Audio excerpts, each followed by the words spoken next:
Hello. তো আমার নাম হচ্ছে সুকান্ত ঘোষ। তো আমি যে জন্য ভিডিওটা করছি আজকে, সেটা হচ্ছে আমার একটা কার বাইং এক্সপিরিয়েন্স। তো কিছুটা ব্যাকগ্রাউন্ডে যাই।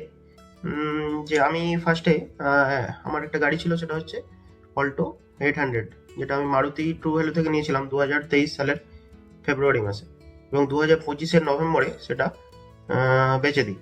2,15,000 আমি কিনেছিলাম, আর 1.5 লাখে গাড়িটা বেচে দিই। তো একটা ওই টাকাটা তো আমার কাছে ছিলই, কারণ উপরন্তু আমি একটা চাইছিলাম একটা নতুন গাড়ি নেওয়ার জন্য। কিন্তু আমার যেহেতু পার্কিং স্পেসটা কম, তো একটু ইউটিউব বা গুগলে সার্চ করার পর আমি মারুতি এসপ্রেসো যে গাড়িটা, ওটাই ভেবেছিলাম যে এটা ঠিকঠাক হবে।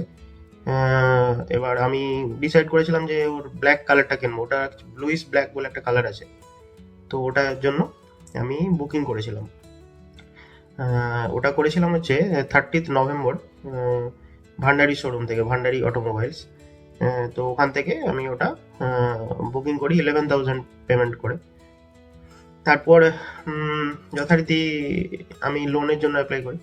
তো লোনের জন্য যা যা ফর্মালিটিস আছে, তো loan within 3 to 4 days loan sanction হয়ে যায়, এবং 4th ডিসেম্বর কি 5th ডিসেম্বর ওটা ডিসবার্স হয়ে যায়, এবং ডিসবার্স হয় থ্রু ডিমান্ড ড্রাফট।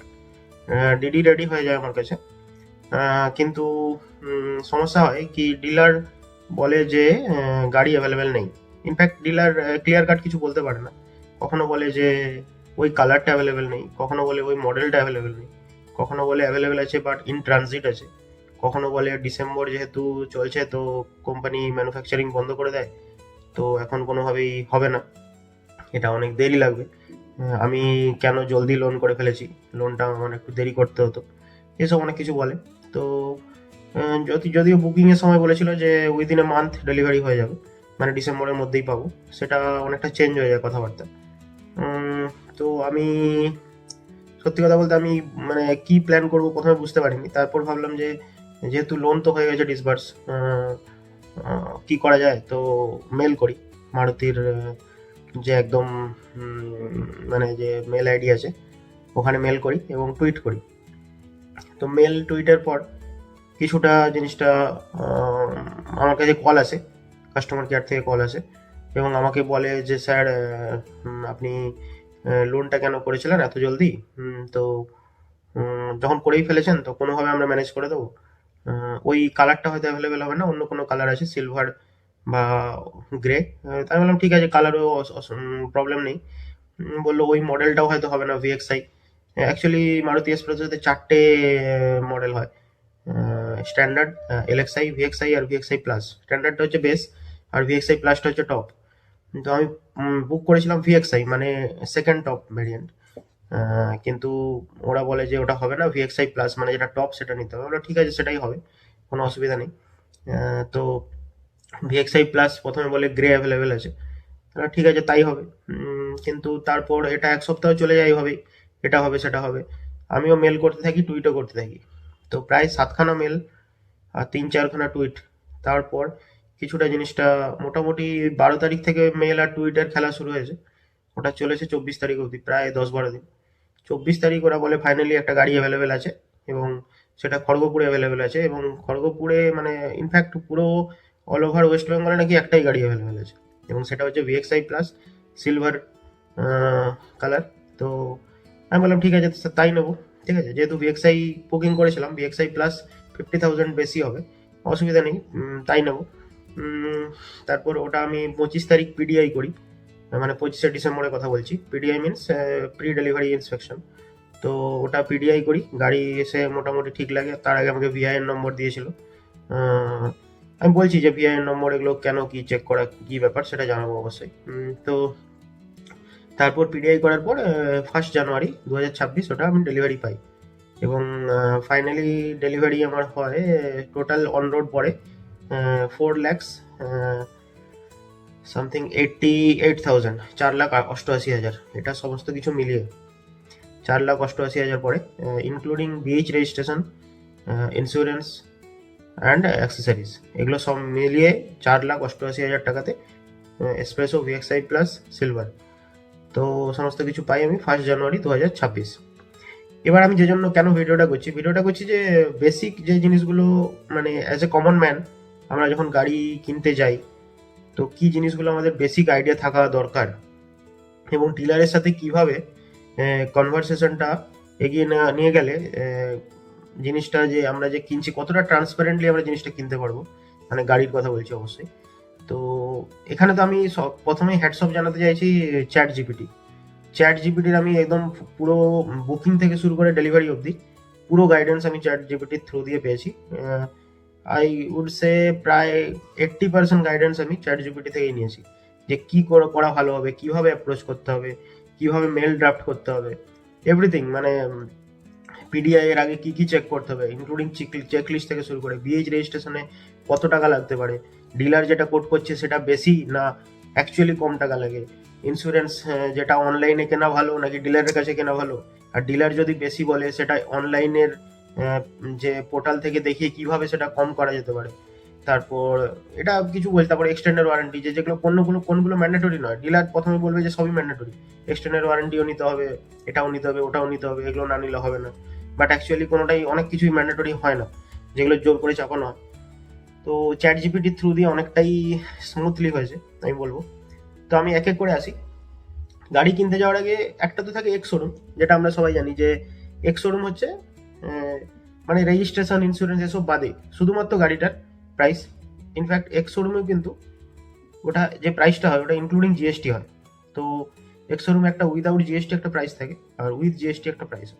এবার গাড়িতে আপনার লক্ষ্য করবেন অনেক সময় কি করে ডিলার টোটাল একটা প্রাইস সিলেক্ট করে নেয়, যে এক্স শোরুমে এত, ইন্স্যুরেন্সে এত, বিএইচ রেজিস্ট্রেশনে এত সামথিং টোটাল যোগ করে নেয়, এক্সটেন্ডেড ওয়ারেন্টি অ্যাক্সেসরি এসব যোগ করে নেয়, দিয়ে ফাইনালি একটা ডিসকাউন্ট দিয়ে দেয় যে 20,000 ডিসকাউন্ট হয়ে গেল। কিন্তু পরে যখন ওটা আমি ব্রেকআপ করবেন দেখবেন ওই ডিসকাউন্টটা হয়তো ইন্স্যুরেন্স থেকে কিছুটা, অ্যাক্সেসরিজ থেকে কিছুটা, এক্সটেন্ডেড ওয়ারেন্টি থেকে কিছুটা, এইভাবে ডিসকাউন্ট করে দিয়েছে, কিন্তু এক্স শোরুম থেকে কোনো ডিসকাউন্টই দেয়নি। To be honest, ex showroom থেকে ডিলার ডিসকাউন্ট দিতে পারে এবং সেটাই অ্যাকচুয়ালি হওয়া উচিত, যে ওরা গাড়ি বেচতেই আছে, তো গাড়ি থেকে যদি ডিসকাউন্ট না দিলে তো ইন্স্যুরেন্স তো অ্যাকচুয়ালি ওটা থার্ড পার্টি করবে, ওদের জাস্ট টাই আপ থাকে। সে ফর এক্সাম্পল আইসিআইসিআই প্রুডেন্সিয়াল কি এসবিআই জেনারেল, তো তাদের সাথে টাই আপ আছে, তো ডিসকাউন্টটা তাদের থেকে দেওয়া, আর মানেটা কি হলো আলটিমেটলি, ডিসকাউন্টটা অ্যাকচুয়ালি গাড়ির থেকে দেওয়া উচিত, যেটা হচ্ছে এক্স শোরুম থেকে। তো লাকিলি জিএসটি 2.0 পরে অনেকটাই গাড়ির প্রাইস কমে যায়, এবং উপরন্তু ডিলারও অনেকটা ডিসকাউন্ট দেয় ডিসেম্বরে। তো আমার একটা কর্পোরেট ডিসকাউন্ট 10,000 এক্সট্রা পেয়েছি আমি, আর 25,500 ওটা, সরি 27,500 এমনি ডিসকাউন্ট চলছিল মারুতিতে। তো 27,500 প্লাস 10,000, তো 37,500, যেটা সিধা সিধা ডিসকাউন্ট হয়ে যায় এক্স শোরুম থেকে। তো এটা একটা ভালো ডিসকাউন্ট পেয়েছি অবশ্যই। এরপর আসি, এক্স শোরুমটাতে গেল, এক্স শোরুমে মানে আমি যেটা কেন বলতে চাইছি যে গাড়ি কিনতে হলে এক্স শোরুমেই নেগোসিয়েট করতে হবে, যে এক্স শোরুম থেকেই যেন ডিসকাউন্টটা আগেই দেওয়া হয়, বোঝা গেল। তো এবার নেক্সট হচ্ছে রেজিস্ট্রেশনে আসি। রেজিস্ট্রেশন দু রকম হয়, একটা হচ্ছে স্টেট ওয়াইজ, ঠিক আছে, আমি যেমন ওয়েস্ট বেঙ্গলে, তো ওয়েস্ট বেঙ্গল রেজিস্ট্রেশন করাই যায়। আরেকটা হচ্ছে ভারত রেজিস্ট্রেশন, যেটা বিএইচ রেজিস্ট্রেশন বলে। বিএইচ রেজিস্ট্রেশন অনেকগুলো সুবিধা আছে, যেমন হলো পরে যদি অন্য কোনো স্টেটে যাই, তো আমাকে এটাকে আগের স্টেটে এনওসি নিয়ে পরের স্টেটে আবার রেজিস্ট্রেশন করতে হবে না, আনলাইক নর্মাল যেটা রেজিস্ট্রেশন হয় স্টেট ওয়াইজ। তো এই সুবিধাটা আছে, কিন্তু বিএইচ রেজিস্ট্রেশনের মেন সমস্যা হচ্ছে এটা মাত্র আপফ্রন্ট 2 বছরেরই রেজিস্ট্রেশন দেওয়া হয়, মানে পেমেন্টটা হয়, এবং তারপরের পেমেন্টগুলো প্রত্যেক 2 বছরে কিন্তু আবার ট্যাক্স পেমেন্ট করতে হবে। হোয়ারেজ নর্মাল রেজিস্ট্রেশন, সেখানে কিন্তু আপফ্রন্ট 15 ইয়ার্স অবধি রেজিস্ট্রেশন করা যায়, 15 বছর পুরো লাইফ টাইমস কেউ যদি রেজিস্টার করতে যায় 15 বছরের ট্যাক্স একসাথে পেমেন্ট করা যায়।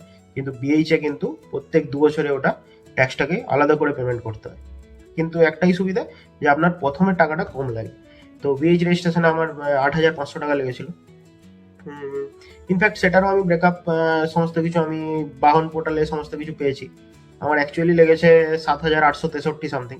তো সেটাও ডিলার প্রথমে 9,000 কোট করেছিল, তারপরে 8,500 কোট করেছিল। তো যাই হোক, তো সেটা ম্যানেজ হয়ে গেছে, 8,500তে মোটামুটি হয়েছে। আর তারপর আসি ইন্স্যুরেন্সে।